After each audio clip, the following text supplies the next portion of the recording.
Former Detroit Police Chief James Craig going to announce his candidacy for governor tomorrow. Now, to date, he's not been open about how he'll position himself against Governor Whitmer, but that's changing now that he spoke on 101 with our Rod Maloney, who is live in the city tonight with what Craig had to say. Rod?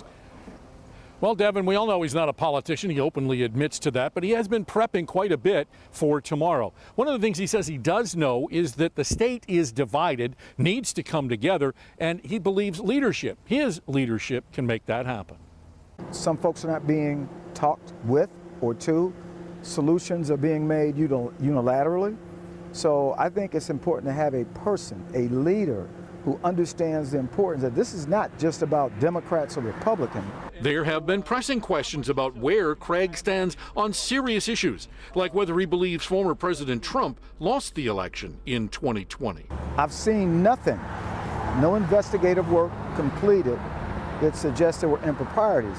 I do agree, though, that many Americans, many Michiganders have concerns about the election, and we should be open to address that. As for Republican efforts to increase election integrity, including voter ID, I've been showing ID for a variety of reasons.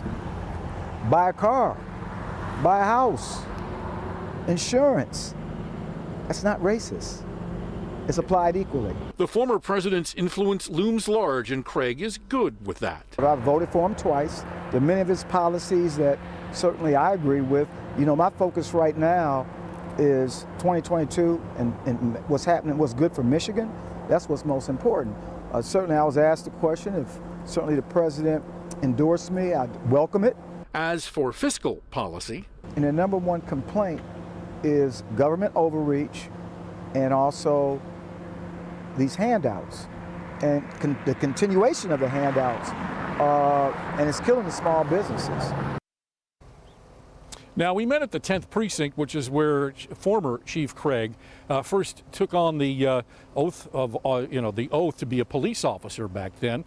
In the meantime, we have been reaching out to other Republican candidates because in as much as we gave him the time to find out his positions, we want to find out what the rest of the Republican field is feeling. And so we're making those calls now, looking to get their thoughts in the days to come. Back to you. Well, Rod, how does he look then to differentiate himself from the current governor?